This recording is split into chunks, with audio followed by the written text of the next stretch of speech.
10 ఓట్లు పెరగవచ్చు, 1-6 ఓట్లు పోవచ్చు, ఆరు వైసే వరుస ఏదైనా అవ్వచ్చు.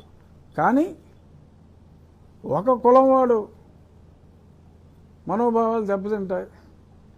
ఎవడో ఒకడు హత్య చేస్తే హత్య చేసిన వాడి మీద చర్యలు తీసుకుంటే ఆ కులం ఓట్లు పోతాయని చెప్పి హత్య చేసిన వాడిని వదిలేయాలని విచిత్రమైన డిమాండ్లు కూడా వస్తున్నాయి ఇప్పుడు. సో అటువంటి డిమాండ్లకి మనం తలొగ్గకూడదు.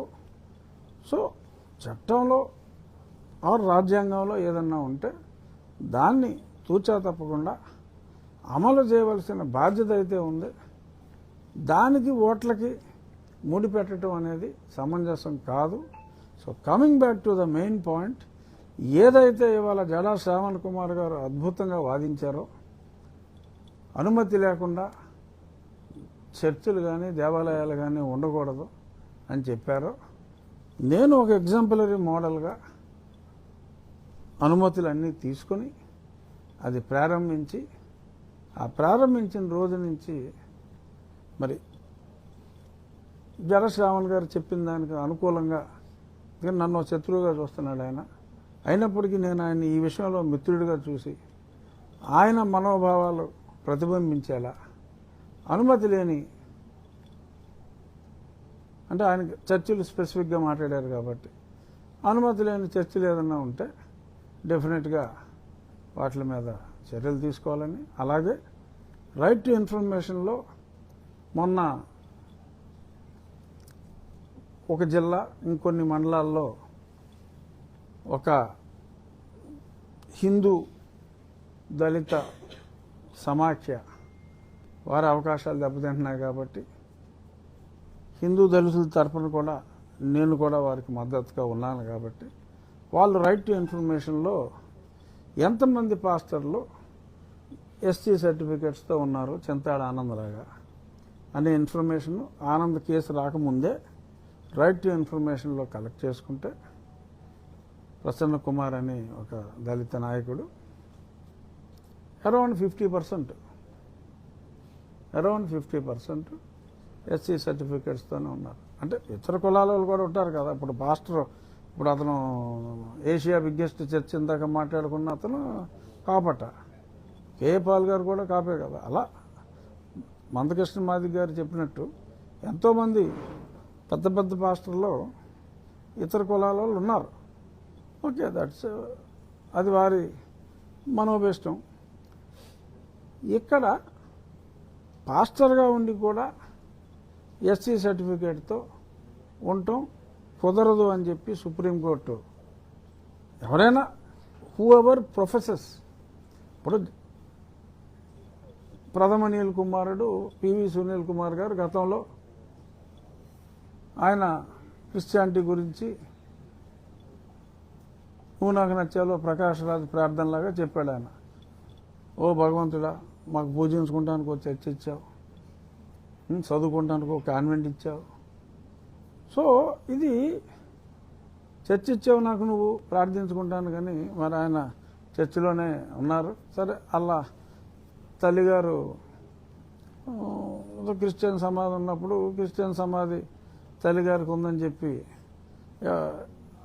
అది పెడితే, తల్లిగారు క్రిస్టియన్ అయితే నా తండ్రి హిందూ, సో తండ్రిదే వస్తుంది, ఆ మాత్రం కూడా తెలియదా బుద్ధిహీనుడు అని చెప్పి నోటుకొచ్చినట్టు తిట్టి ఆయన మాట్లాడారు. సరే, విజ్ఞత గల వ్యక్తి మాట్లాడాడని ఊరుకున్నా. మరి అనుకోకుండా ఆయన మొన్న మరణించారు. మరణించిన పిదప, మరణించక మునుపు హిందూ అని చెప్పారు, మరణించిన పిదప ఆయన బుద్ధిజం తీసుకున్నట్టున్నారు బహుశా. మరి బుద్ధిజం ఆచారం ప్రకారం చుట్టూ బుద్ధిస్ట్ మాంకులను పెట్టుకుని, మరి నాకున్న సమాచారం రైటో తప్పో మరి చూసిన తర్వాత ఆయన ఏమన్నా పెడతాడేమో తెలియదు. అక్కడ చూసిన వాళ్ళు నాకు చెప్పింది ఖననం చేశారు, దహనం చేయలేదు. బుద్ధిజంలో అయితే దహనమే చేస్తారు. గౌతమ్ బుద్ధుని కూడా దహనమే చేశారు. బుద్ధిజాన్నే ఫాలో అయ్యి పాశ్చాత్య మతాలు కరెక్ట్ కాదు అని చెప్పిన భారతరత్న డాక్టర్ బిఆర్ అంబేద్కర్ గారిని కూడా ఖననం చేయలేదు, దహనమే చేశారు. మంచు ప్రాంతాల్లో ఎక్కడో కాల్చడానికి వీల్లేని చోట్ల పర్వత శ్రేణుల్లో కూర్చిపెడతారు, కానీ ఆ మంచులో జనరల్గా బౌద్ధిజం దహనమే చేస్తారు. సరే, ఆయన కాల్చాడా పుచ్చాడా అనేది మెయిన్గా చెప్పడం కోసం కాదు. నేను అనేది ఏంటంటే, నువ్వు ఒక మత విశ్వాసాన్ని నమ్మితే నమ్ము, అంతేగాని ఆ మత విశ్వాసాన్ని అనుసరిస్తూ ఆ మత విశ్వాసం అనుసరించే వాళ్ళ చేత అన్య మతస్థుల మీద దాడులు చేయిస్తూ, అతని మతం కూడా హిందూ మతమే, మా నాన్న గంగరాజు హిందూ మతం, మా అమ్మ గ్లోరీ అయితే, మా అమ్మ వేరే మతం అయితే నీకు అసలు బుద్ధి లేదా అని మాట్లాడుతూ, మరి చచ్చిపోయిన వాళ్ళు మతాలు మార్చేయడం, ఇన్ని డ్రామాలు అనవసరమేమో ఆలోచించుకోమని చెప్పి మీ ద్వారా ఆ నీలి కుమారుడికి తెలియజేయవలసిన బాధ్యత ఉందని చెప్పి నేను అనుకుని ఆయనకు కూడా తెలియజేస్తూ, చెప్పాలి అని నేను మీ ద్వారా తెలియజేయాలనుకున్నది, క్రిస్టియానిటీ అంటే నాకు అత్యంత గౌరవం, మనస్సాక్షిగా చెప్తున్నా. బట్ రాజ్యాంగంలో ఉన్నదాన్ని అనుసరించాలి. మీకు రాజ్యాంగ సవరణలు చాలాసార్లు జరిగినాయి. ఒకవేళ ఆ సవరణ జరిగే అవకాశం ఏమో 10 ఏళ్ళకో 50 ఏళ్ళకో 100 ఏళ్ళకో ఉండొచ్చేమో. నేను ఉండగా రాదేమో అని నేను అనుకుంటున్నా. సరే, ఎప్పుడుకో వస్తే రావచ్చు. బట్ అప్పుడు దాకా ఆ రాజ్యాంగాన్ని అనుసరించవలసిన బాధ్యత ప్రతి భారతీయ పౌరుడి మీద ఉంది కనుక అప్పుడు దాకా సంయమనం పాటించి, అసలు నేను లేస్తే మనిషిని కాదంటున్నారు చాలామంది, నేను వస్తే వారు వన్ సైడ్ అంటున్నారు.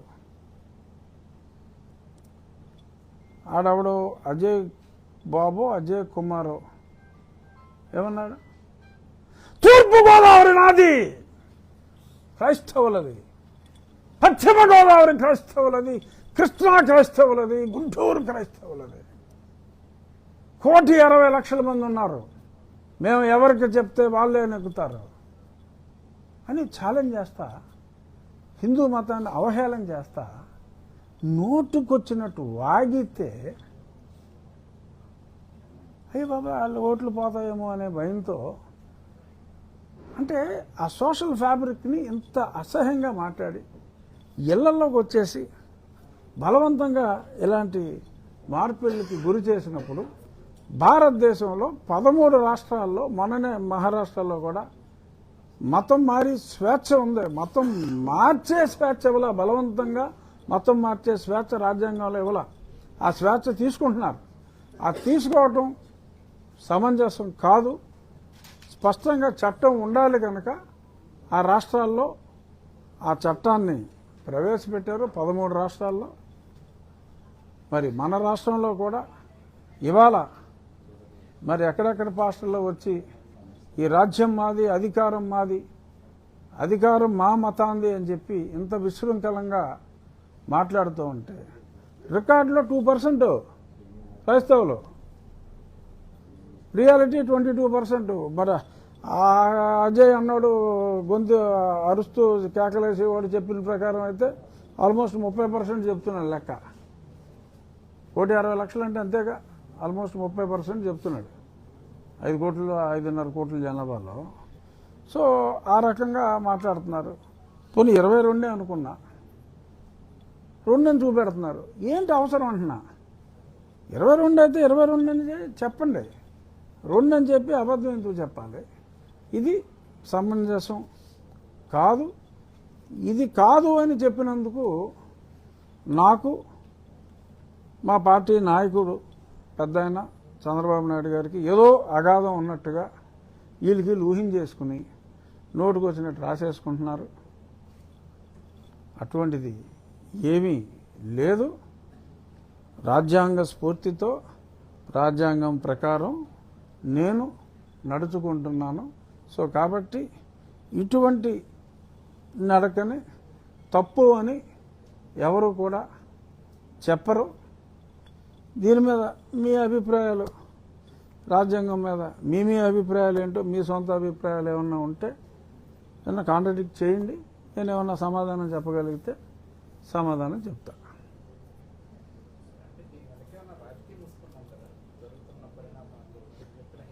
ఖచ్చితంగా ఉందేమో అన్న అనుమానం. ఎందుకంటే నా మీద దాడి ముందు రోజు నైటే కొద్దిమంది ఆగంతకులు అక్కడికి వచ్చి మారణాయుధాలతో అక్కడ సిద్ధంగా ఉన్నారు. That is proven.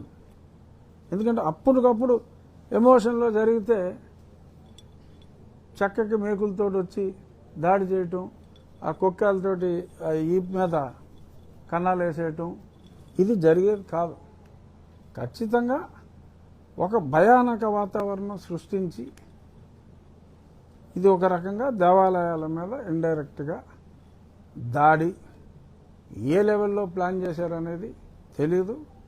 కేవలం ఓట్ల కోసం రాజకీయం చేయటం అనేది కరెక్ట్ కాదు.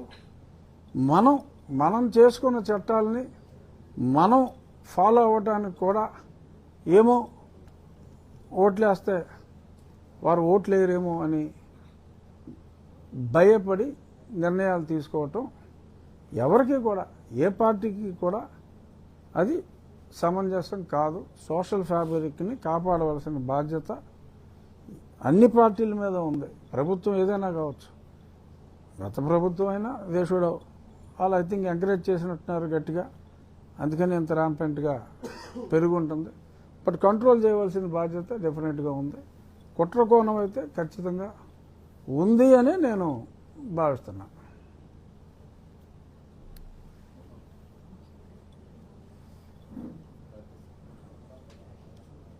అడగండి. మావిగన్, ఎస్, మావిగన్ మీద అంటే నేను మావిగన్ అంటే ఆయన ఏదో చాలా వెరైటీగా పేరు పెట్టాడు. బేసిక్గా అమరావతి అదే పనిగా దేవతల రాజధాని అని మా ముఖ్యమంత్రి గారు ఇంకా చాలామంది అంటున్నారు. ఆ పదం దేవతలకు యాంటీ ఎవరు? దేవతలను ఇష్టపడిన వాళ్ళు ఎవరమ్మా? మామూలుగా రాక్షసులు, దానవులు అంటారు నీట్గా.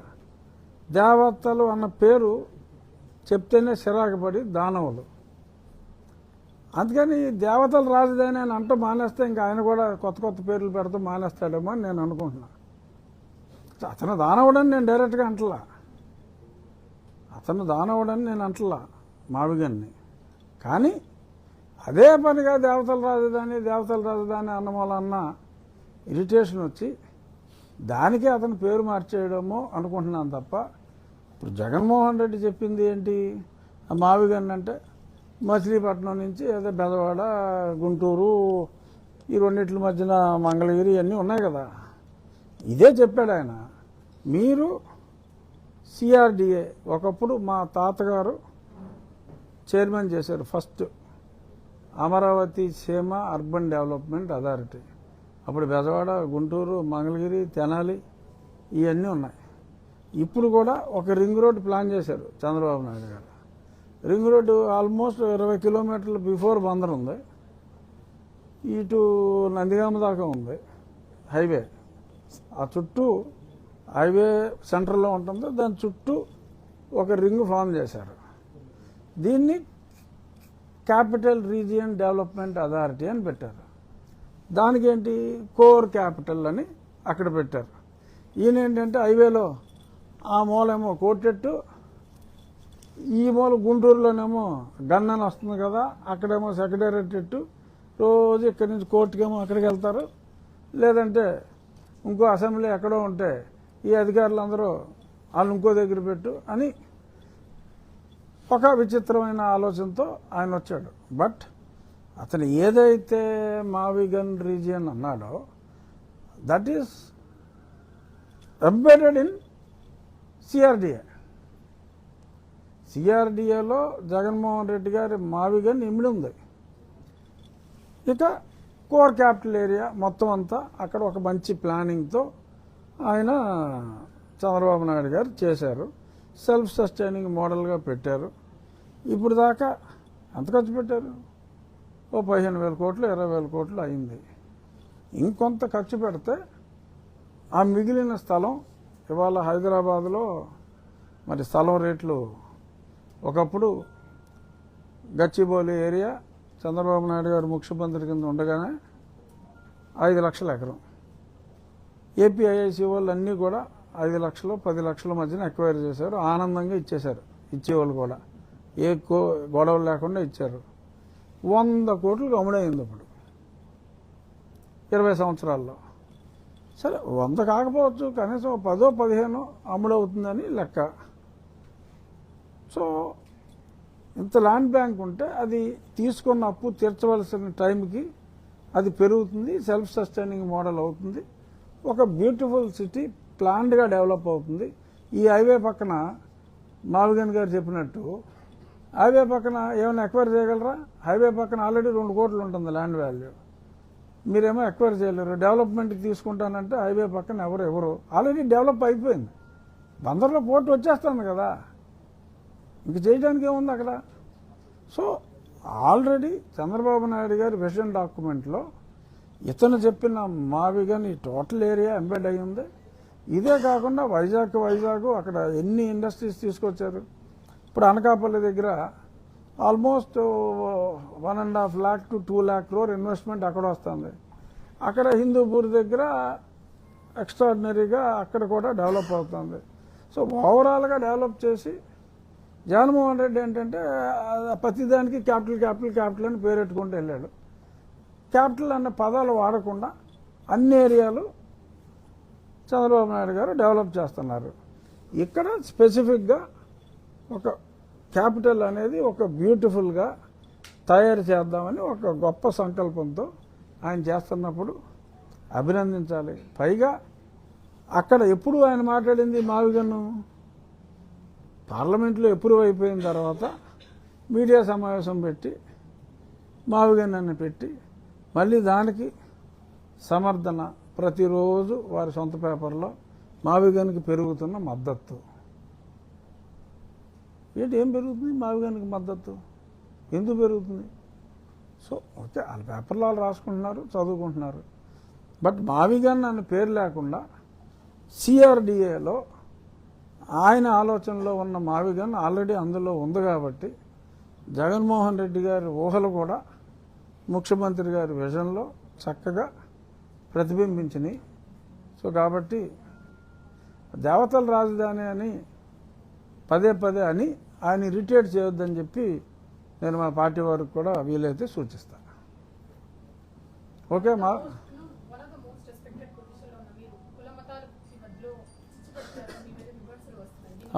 అవును అది మీ ఆర్టీఓ ఎజెండా అదే నాకు తెలుసు. అసలు నేను అదే చెప్తున్నా, మతము లేని కులం లేని మతంలోకి వెళ్ళి కులాల చిచ్చు పెట్టొద్దు అని నేను చెబుతున్నా. చిచ్చు పెడుతున్నాను నువ్వు అంటున్నావు, నేనేం చేయని చెప్పు? విమర్శలు వస్తున్నాయి, దానికి సమాధానం చెప్పడానికే ఈ ప్రెస్ మీటు. అది